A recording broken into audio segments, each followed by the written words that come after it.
ఏమొస్తుంది?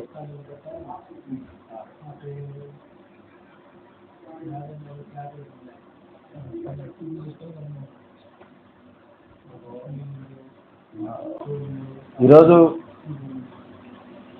కడప సిఐటి ఆఫీసులో press meet ఏర్పాటు చేయడం జరిగింది. ఈరోజు మేము ఈ ప్రెస్ మీట్ పెట్టడం కారణం, రేపు నెల 7వ తేదీ నుంచి ఇంజనీరింగ్ సెక్షన్ కార్మికుల సమస్యలపై సమ్మెకు సిద్ధమవుతున్నాం. ఈరోజు ఎందుకు చెప్తున్నామంటే, ఈ సమ్మె గత వైసీపీ గవర్నమెంట్ ఉన్నప్పటి నుంచి ఇంజనీరింగ్ సెక్షన్లో పనిచేసే కార్మికులకి చాలీ జీతాలతో బతుకుతున్నారు.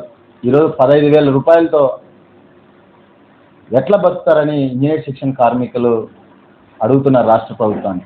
ఆ రోజు రాజశేఖర రెడ్డి గారు ఉమ్మడి రాష్ట్రం ఉండేటప్పుడు 16-15 జీవో ప్రకారం వేతనాలు పిఆర్సీకి అనుకూలంగా సంబంధించిన జీవోని వర్తించి చేయాలని, పిఆర్సీ ఎప్పుడు పెరిగితే అప్పుడు వర్తిస్తుందని ఆ 16-15 జీవోలో లింక్ చేయడం జరిగింది. అయితే ఈరోజు అప్పుడుండే రాజశేఖర రెడ్డి గారు అమలు చేసినారు. అట్లాగే కిరణ్ కుమార్ రెడ్డి గారు అదే ప్రకారంగా కిరణ్ కుమార్ రెడ్డి గారు కానీ ఉమ్మడి రాష్ట్రం ఉన్నప్పుడు అమలు చేసినారు. మేము 1,500 కానించి ఈరోజు 21,000 సంబంధించిన వేతనాలు తీసుకుంటామంటే, ఈరోజు ఇంజనీర్ సెక్షన్లో పనిచేసే కార్మికులకు మాత్రమే 15 రూపాయలు, 15,000 రూపాయలు. ఈరోజు మేము ఒకటే అడుగుతున్నాం, ఈ కూటమి ప్రభుత్వాన్ని కానీ మేము ఒకటే తెలియజేస్తున్నాం. మీరు మున్సిపల్ కార్మికుల పక్షాన ఉండే వాళ్ళైతే, మీరు ఇంజనీర్ సెక్షన్ కార్మికులకు సంబంధించిన వాళ్ళైతే, మీరు వాళ్ళ కోసం పనిచేసే వాళ్ళైతే వాళ్ళకు వెంటనే మీరు వేతనాలు పెంచాలని, ఇంజనీర్ సెక్షన్ కార్మికులకి వేతనాలు పెంచాలని తెలియజేస్తున్నాం. ఈరోజు పవన్ కళ్యాణ్ గారు అనేక రూపాలలో మాట్లాడడం జరిగింది. అట్లాగే చంద్రబాబు గారు మాట్లాడడం జరిగింది, లోకేష్ గారు మాట్లాడడం జరిగింది. కూటమి ప్రభుత్వం అందరూ మాట్లాడినాక ఏదో మారినారులే అని మళ్ళీ ఎక్కిస్తే, ఈరోజు చర్చల రూపాలతో చర్చలు పెడుతున్నారు, కానీ దానికి సారాంశం రూపంలో లేకుండా పోతుంది. అలాగే మేమేమడుగుతున్నాం, ఈరోజు అయ్యా గవర్నమెంట్ పథకాలు కానీ మాకు వర్తించడం లేదు, మాకు చాలా ఇబ్బందిగా ఉంది, మేము 13,087 రూపాయలు ఎట్లా తిని బతకాలి, మా కుటుంబం జరగదు, మా ఆర్థికంగా మేము బలపడలేము, మా కుటుంబం సాగుకోవాలంటే మాకు సరిపోదనే రూపంలో మేము చెప్తా అంటే రాష్ట్ర ప్రభుత్వాలకి చర్చలు ఈరోజు రేపు అనేది మాట్లాడడం జరిగింది. 24లో సంబంధించిన 2020 సంబంధించింది కానీ ఈరోజు గతంలో ఉండే టీడీపీ గవర్నమెంట్ ఉన్నప్పుడు అప్పుడు నారాయణ గారు సమాన పనికి సమాన వేతనం కంపల్సరీ ఇవ్వాలని రూపంలో చెప్పడం జరిగింది. 2000 దానికి సంబంధించిన అప్పుడు చెప్పడం జరిగింది.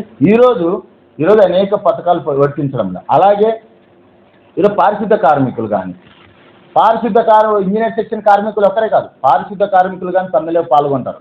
వాళ్ళ మద్దతు తెలియజేస్తారు. వాళ్ళు ఒంటరి వాళ్ళు కాదు, మేము కానీ పారిశుద్ధ కార్మికులు వాళ్ళకి సపోర్ట్ ఉంటాం. అవసరమైతే కడప నగరాన్ని ఎవరికి తాగే నీళ్ళు ఇయ్యము. ప్రజల మీద వ్యతిరేకం కాదు, గవర్నమెంట్ మీద వ్యతిరేకం. దీనికి ప్రజలు, కార్మికులు కాదు బాధ్యత, ఈ రాష్ట్ర ప్రభుత్వాల బాధ్యత. అలాగే మేము ఏమడుగుతున్నామంటే, చనిపోయిన కుటుంబంలో ఇంతవరకు కానీ వాళ్ళకు ఉద్యోగం ఇవ్వడంలే. కూటమి ప్రభుత్వం వచ్చినప్పటి నుంచి ఉద్యోగాలు ఇవ్వడంలే. ఎందుకు ఇవ్వడంలే?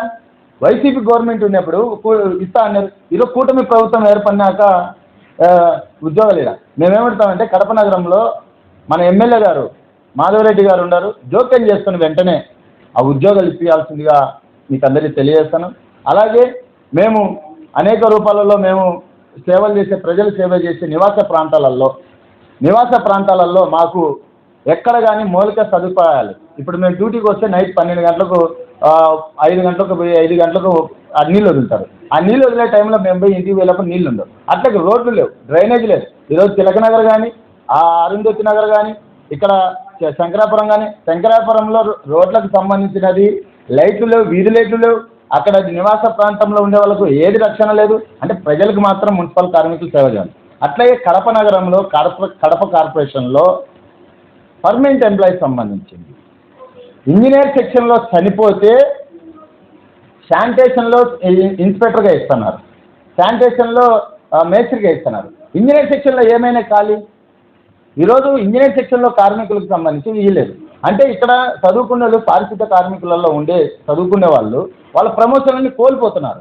ఈ అంశాలు దాని మీద మేము పెద్ద ఎత్తున రాబోయే కాలంలో పెద్ద ఎత్తున పోరాటాలు చేస్తాం. అట్లాగే 60 ఏళ్ళు పూర్తయిన కార్మికులకు సంబంధించి ఈరోజు ఏ అంశం లేకుండా ఏం మాట్లాడకుండా 60 ఏళ్లను మెడబెట్టుకొని బయటికి దొబ్బే పరిస్థితిలో ఈరోజు రాష్ట్ర ప్రభుత్వం ఎవరిస్తుంది. దీనికోసం పెద్ద ఎత్తున మేము పోరాటానికి పోతాం. అలాగే మన క్లాప్కి సంబంధించింది, క్లాప్లో పనిచేసే వర్కర్స్కి సంబంధించింది వేతనాలు 36 జీవో ప్రకారం వేతనాలు పెంచమని చెప్తా అంటే ఇంతవరకు పెంచడం లే. అవన్నీ అంశాలు దాని మీద పెద్ద ఎత్తున పోరాటానికి సిద్ధమవుతామని, ఇంజనీర్ సెక్షన్ కార్మికుల సమస్యలు పరిష్కరించుకుంటే రాబోయే కాలంలో పెద్ద ఎత్తున అవసరమైతే కడప నగరంలో లైట్ కానీ అట్లాగే నీళ్లు కానీ ఎలక్ట్రిసిటీ కానీ ఏది కానీ మేము బంద్ చేసేదానికి మున్సిపల్ యూనియన్గా తెలియజేస్తున్నాం.